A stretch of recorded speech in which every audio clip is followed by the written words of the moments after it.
The sound of sterling silver against fine china echoed through our family's dining room as my father set down his fork with calculated precision. That sound always preceded a lecture. I'd learned to recognize it years ago. "Daniel," he began, using my full name rather than Dan, another warning sign, "your mother and I have been patient. But it's time to have a serious discussion about your hobby." I suppressed a smile, taking another bite of my mother's roast beef. Hobby. That's what they called my technology company, the one currently finalizing a $4 billion IPO. Not that they knew that part yet.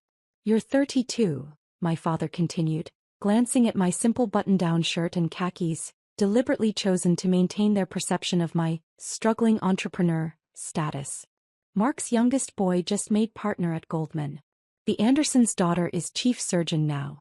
And you're still playing with computers," my sister Jessica finished, not bothering to hide her smirk.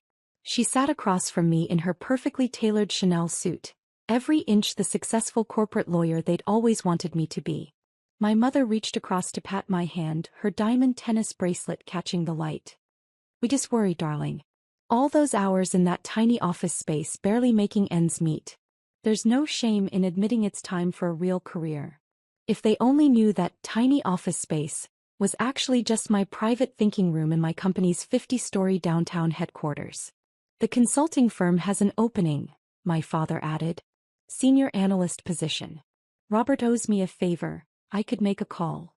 I took a sip of water, remembering the irony that I now owned the building his consulting firm operated from, through one of my holding companies. "Thanks, Dad, but I'm good with what I'm doing." Jessica rolled her eyes. "Good? You live in that starter apartment, drive a 5-year-old Volvo, and work insane hours on some app that nobody's ever heard of."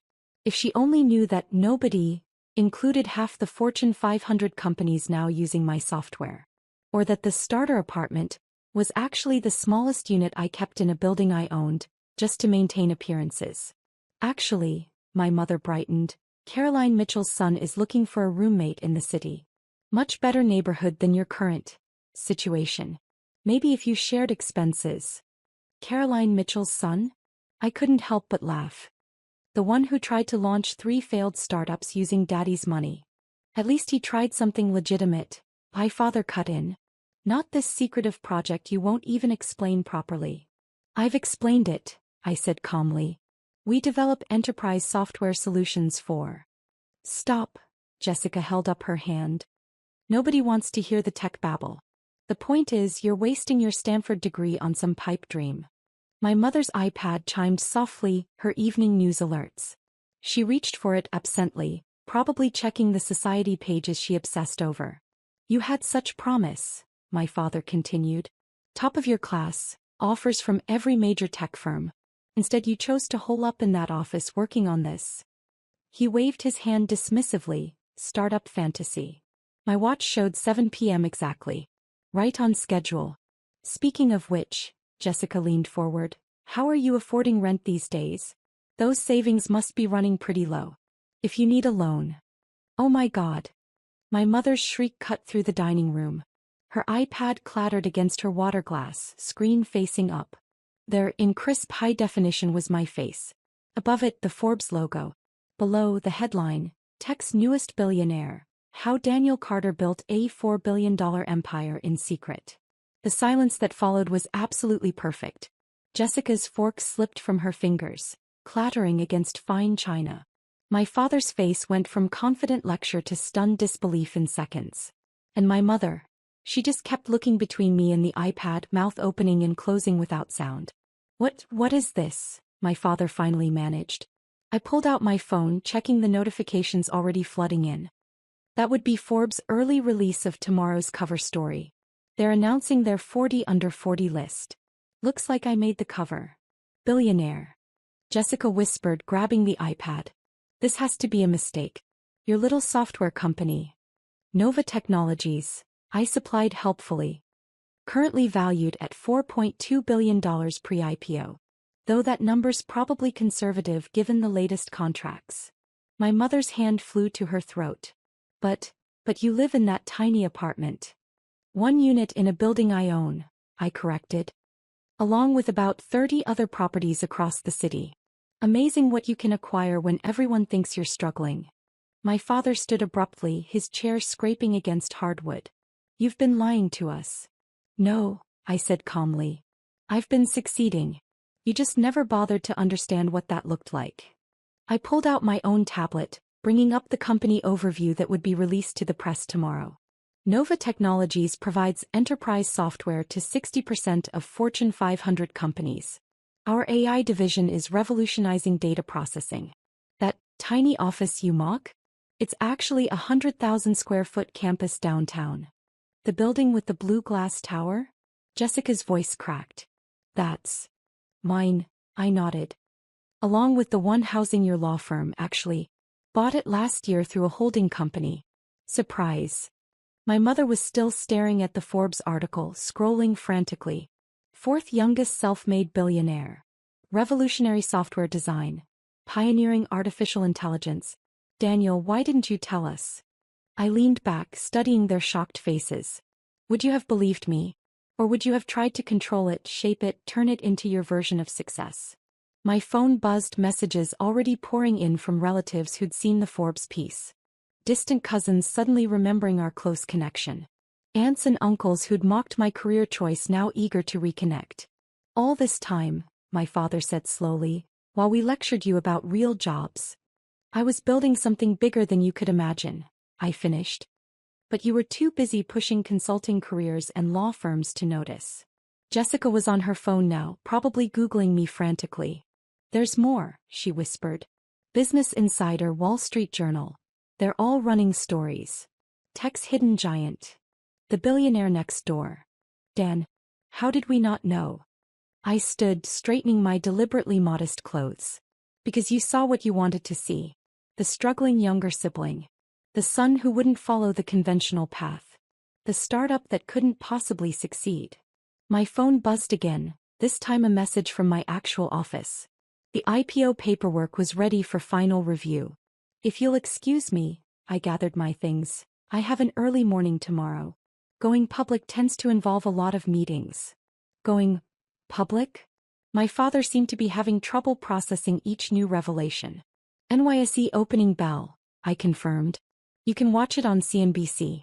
Though. I smiled slightly, you might want to update your stock portfolio first. Nova Technologies will be trading under NVT. As I walked toward the door, my mother finally found her voice. Wait. Next Sunday's dinner. Will you? Can't make it, I called back. Board meeting in Tokyo. But feel free to discuss my career choices without me. You've had plenty of practice. I paused at the threshold, turning back one last time. Oh, and Dad? About that consulting firm you wanted me to join? They might be looking for a new building soon. I'm raising their rent next quarter. The sound of my mother dropping her wine glass followed me out. Sometimes success doesn't need to announce itself. Sometimes it just needs to wait for the perfect moment to be revealed. And thanks to Forbes' impeccable timing, my moment had finally arrived. The morning after Forbes shattered my family's illusions, I sat in my actual office, the entire top floor of the Nova Technologies tower. Floor-to-ceiling windows offered a perfect view of the city skyline, including the consulting firm building where my father was probably still trying to process last night's revelations.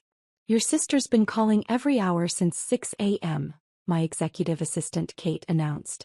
Your parents have tried the main office line 14 times, and your mother's posted 3 times on LinkedIn about her brilliant entrepreneurial son. I smiled, scanning the morning's headlines on my digital wall. Nova Technologies, the stealth giant going public. Daniel Carter, tech's secret billionaire. Inside the mind of software's hidden genius. The Today Show wants an exclusive, Kate continued. CNN's been calling and your high school just reached out about giving a commencement speech. The same high school where the guidance counselor told me to be more realistic about my future? I raised an eyebrow. How interesting. My phone buzzed, a text from Jessica. We need to talk. Family meeting at parents' house tonight. Non-negotiable. Before I could respond, Kate's voice came through the intercom. Your father's in the lobby. He's demanding to see you. I checked the security feed. There he stood in his finest suit, looking significantly less commanding than he had during last night's lecture. Send him up. And Kate? Pull up the consulting firm's lease agreement. Minutes later, my father entered my office, his confidence faltering as he took in the space.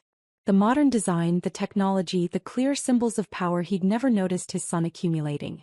Quite a view, he managed finally. Better than the tiny office you imagined I worked from? I kept my voice neutral, remembering his countless dismissive comments. Daniel, he stepped forward, we need to discuss what you've done. Built a multi-billion-dollar company? Revolutionized enterprise software? Or successfully hidden it all from a family too busy criticizing me to notice? He sank into one of my visitor chairs, Italian leather worth more than his monthly salary. Why the deception? We're your family. Are we? I turned to face him fully. Because family usually supports each other. Instead, you and Mom spent years pushing me toward paths I never wanted. Jessica mocked every decision I made. You all treated my work like some phase I needed to outgrow. We were worried about you. No, I corrected. You were worried about appearances. About what the country club crowd thought. About maintaining your image of success. I pulled up the consulting firm's lease on my screen. Speaking of success, let's discuss your office building. Rents increasing by 40% next quarter. His face paled. You can't. The firm can't afford that. Should have read the lease terms more carefully, I replied. Or better yet, should have paid attention when your son was building an empire right under your nose. My phone buzzed, another message from Jessica. Dad's gone to talk sense into you. Don't do anything rash. Too late, I murmured, then addressed my father. The IPO bell rings in 2 hours. I have meetings to prepare for. Kate will show you out. Daniel, please. He stood, straightening his shoulders like he used to when laying down the law during my childhood. We're trying to understand. No, you're trying to regain control, I cut in. But that power dynamic ended the moment Forbes hit publish. I'm not the son who needs your career advice anymore. I'm the CEO taking his company public at a $4 billion valuation. Kate appeared at the door. Your executive team is ready for the pre-IPO briefing, Mr. Carter. Thank you, Kate. I turned back to my father. Give Mom my best. Dad? About that analyst position you offered? I just acquired the consulting firm that was hiring. Another subsidiary you never noticed I owned. As security escorted him out, my phone lit up with a message from my mother. Darling, I've invited the Mitchells for dinner tonight. Their son would love to discuss potential collaborations. I laughed, typing back, can't make it. Too busy being successful without the family connections you never thought I needed. Because this was just the beginning. The IPO would cement my public success. The real estate holdings would reshape downtown. And my family? They were about to learn that sometimes the child they tried to control had been controlling everything all along.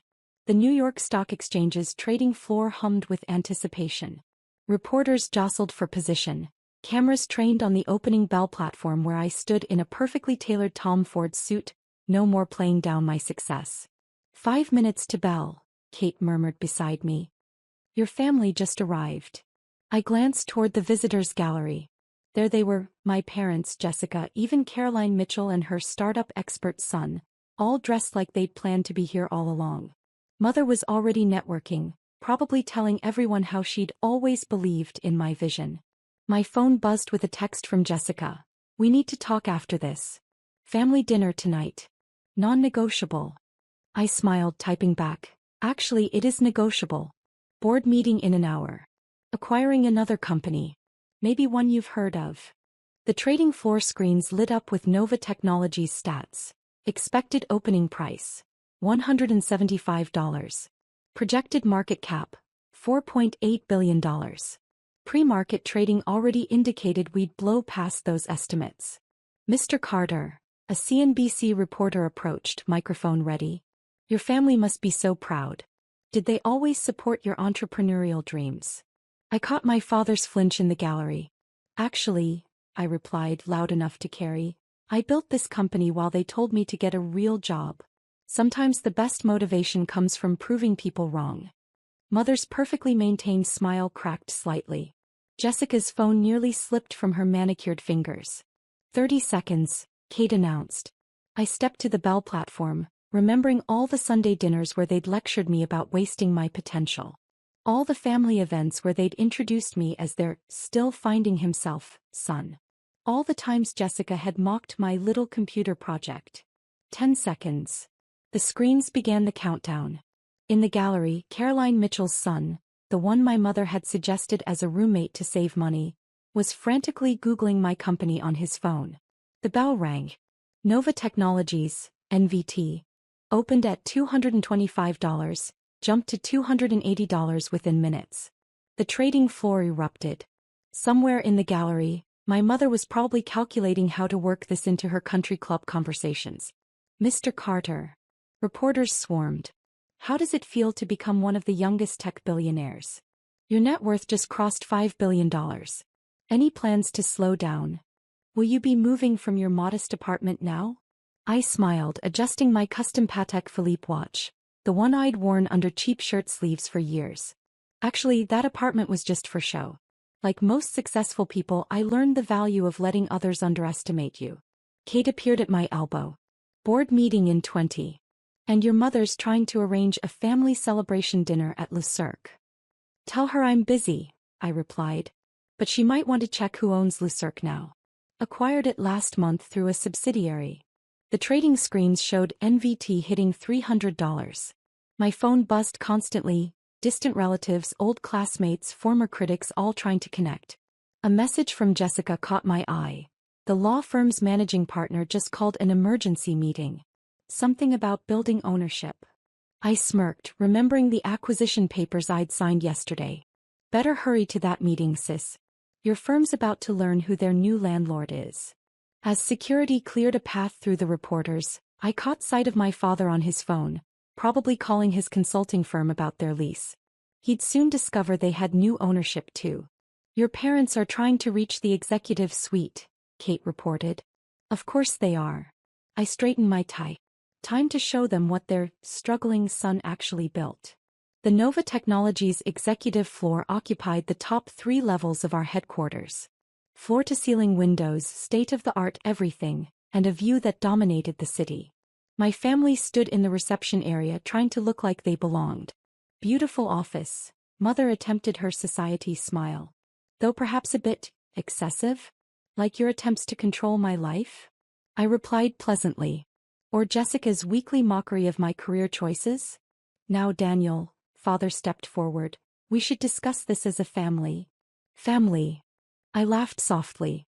We're only family now because Forbes made me a billionaire. Funny how that works. I walked to my window wall, looking down at the city I'd quietly reshaped while they thought I was failing. The consulting firm you wanted me to join? I own it now. Jessica's law firm building?